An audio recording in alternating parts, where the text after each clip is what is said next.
Magandang hapon po sa ating lahat mga kabayan. Meron kami nakita dyan. No, hindi ko alam kung bahay po yan mga kabayan.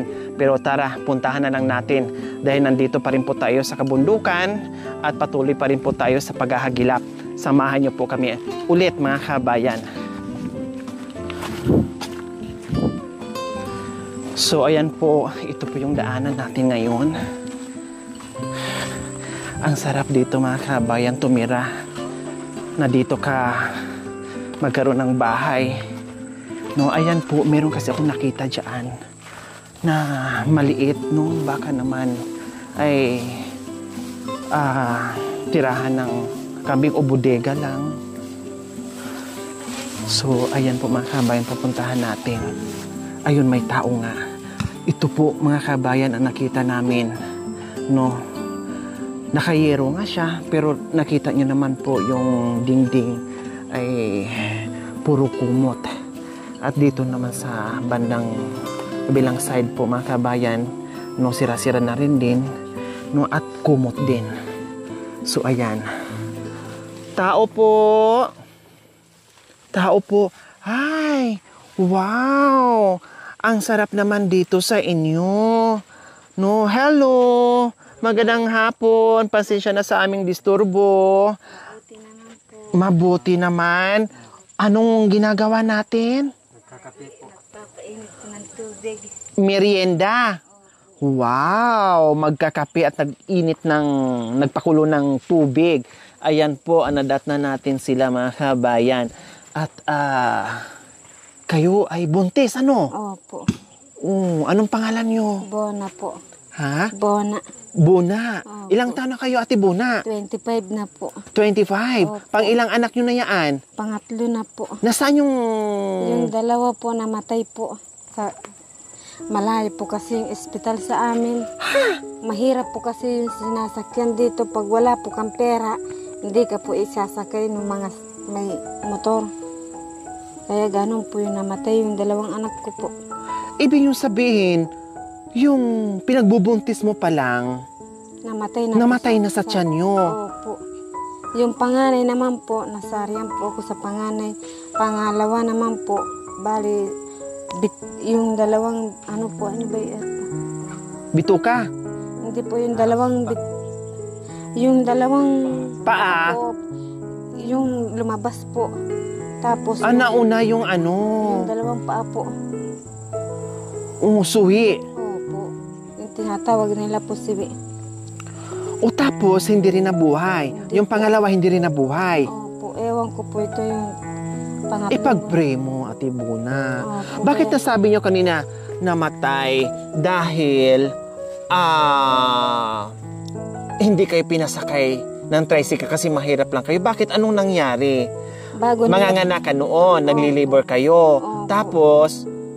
Tapos, bago nila po kami pinapunta sa ospital po, lumabas na po yung bata. Tapos, pagkatapos namin po sa ospital, dumating na po kami sa ospital, wala na pong buhay hindi na po buhay yung anak.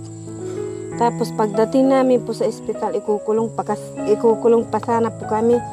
Pag hindi po pinalabas yung bata, ginawa na po ng asawa ko, ninilibing niya po doon sa tabi ng ospital. Ikukulong pa sana po kami. Mahirap po kasi yung... wala na ngang buhay yung baby, tapos ikukulong pa kayo. Opo. Dalawa na po kasing araw yung bata sa ospital. Tapos, ito, ilang buwan na yan? Bali, 8 na po. Manganganak ka na, sunod na buwan. Opo. O sana, pumunta ka na sa center o sa hospital. Baka mamaya, magkataon pag nag-labor kayo dito o manganak na naman kayo dito, malayo sa hospital, baka mamaya... Galing na po ako sa ospital. O tapos anong sabi? Ano po, bali 25 yung ano po. Yung sabi nila, Opo, 25 yung ano po. manganganak kayo. Opo. Pero hindi yun, merong late o merong advance. Wala po. Dapat 25. Dapat 20 pa lang, naka-ready na kayo, nakapunta na kayo doon sa ospital. Opo, kaya po nagreklamo po sa ate ko po. Manganganak po ako sa 25. Kaya pupunta po sila dito sa 24. Kasi yung dalawang anak ko po, hindi po nabuhay. Kaya po ganun. So tutulungan ka nila para sigurado na mabubuhay. Opo. Sad naman, pangatlong baby mo na sana ngayon, kailang yung isa hindi lumabas, suhi. Yung isa naman lumabas pero hindi na naagapan dahil hindi na kayo umabot sa ospital, namatay din. Pero sana ngayon mapaghandaan nyo ng mabuti, no, para naman kahit papaano mabuhay yung baby. Opo, kaya sabi ko po sa asawa ko, sana mag-pray na lang tayo, sana mabuhay ito yung pangatlo. Tama, kasi dito mga kabayan kung bakit yun ang nagiging dahilan ni Ate Buna. Kasi dito, sabi ko nga, malayo sila sa kabihasnan. No, halimbawa, pag nag-labor ka ngayong araw, no, o paano paggabi, paano mo maitakbo, walang sasakyan?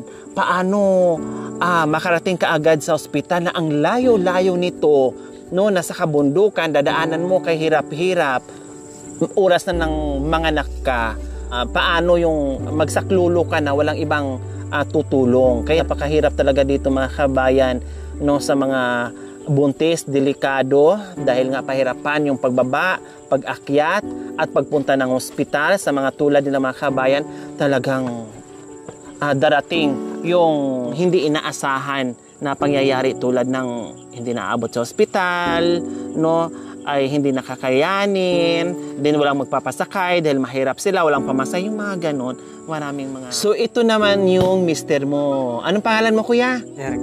Si Kuya Eric. Kumusta naman, Kuya Eric? Mabuti po. Mabuti. Anong trabaho natin ngayon? Malapit ng manganak yung asawa mo. Wala po. Ha? Wala po trabaho. Paano po yan? Nangangalak ko ng puso. So yun yung trabaho nyo, yung paghahanap ng kalakal. O kumusta naman ngayon kahit papaano meron ka nang naipon na itabing pera para paghandaan itong panganganak ng asawa nyo, Kuya Eric? Wala pa po. Malapit na, isang buwan na lang. Sa 25 daw po, manganganak yung asawa nyo, November 25. Hanggang ngayon, wala pa kayong naipon. Wala pa po. Kuya Eric, maitanong ko lang kanina ha, kasi may nasabi, okay lang naman, naintindihan naman yung buhay-buhay nyo kung anong meron kayo dito sa kabundukan. Nasabi kasi ni Ate Buna kanina, yung anak nyo daw na namatay, itong pangalawa, inilibing nyo sa tabi ng hospital? Opo. Tama. Nagawa nyo po yun, Kuya Eric, dahil sa walang sapat na pera para ipalibing sa sementeryo? Wala po. Kahit kahit po nagsasalita po kayo, kahit po may tito po siya, hindi nila po kami tinutulungan kahit konsel na po. Kawawa naman. Alam niyo po mga kabayan, yung damdamin nila, no? Masakit man yun bilang isang mga magulang na magawa mo yun. Kailang, wala talaga silang choice. No, wala talaga silang choice na gawin na tulad nung nabanggit ni Ate Buna o ngayon si Kuya Eric na talaga na nagawa niya yun, inilibing na lang niya doon sa tabi ng ugilid ng hospital yung anak niya. Kasi 2 araw na, hindi natin alam, baka mamaya meron pa silang bayarin sa hospital na hindi nila mabayaran. Kaya nagawa na lang ng isang ama na kahit masakit sa puso nila, kahit masakit sa damdamin nila. Kasi nga, nandoon na sila nasadlak na sa kahirapan, kumbaga. Tapos Kuya Eric, nabanggit din kanina, muntik na kayong ikinulong dahil sa ginawa nyo po na doon nyo lang po nilibing yung anak nyo sa gilid ng ospital. Totoo. Totoo. Okay na, ipag-pray na lang natin ngayon, Ate Buna, na itong baby mo, na pangatlong baby na magiging healthy, no, ipag-pray natin at sana ay lumabas siyang maayos, no, at hindi na maulit yung nangyari nung una, pangalawa, at itong pangatlo ay magiging okay na siya. No, Kuya Eric, no, at Ate Buna, ha, relax na kayo, Ate Buna, ha. Ipag-pray na lang natin yung nangyari. At syempre, ganun ang buhay, talagang alam ko kung gaano kayo kahirap dito, no, pero nandiyan pa rin kayo, lumalaban, no, at huwag kalimutan, basta magdasal lang kayo, Ate Buna and Kuya Eric. Okay, sige. pag lumabas sana po ito, hindi na matulad yung dalawang anak. Tama. Ipag-pray nyo, ha? Kahit ganun po yung kamag-anak niya. Saan ka manganganak, Ate Bona? Sa hospital? Sa Lying-in? Talaga, hospital po yun. Malaking hospital? Opo, hindi naman po kami nagbabayad kasi walang nagpapasakay sa amin. O libre doon, di ba? Opo. Libre doon, yung mga ITAS, pag manganak, libre doon. Ang problema nyo lang is yung pamasahe nyo. At siyempre, yung pambili-bili nyo nung kung ano yung kailangan nyo doon sa ospital. Kahit nanganganak po ako doon, wala po pumupunta sa amin na dadalaw. Dalawa lang po kami.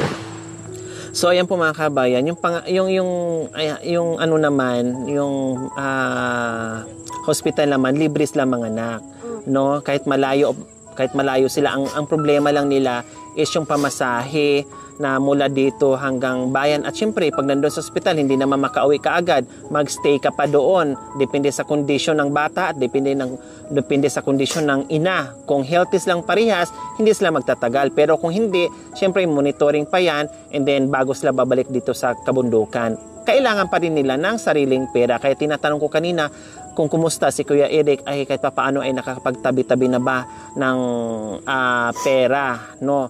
Pero ang sagot ni Kuya Eric ay wala pa. Tama, Kuya Eric.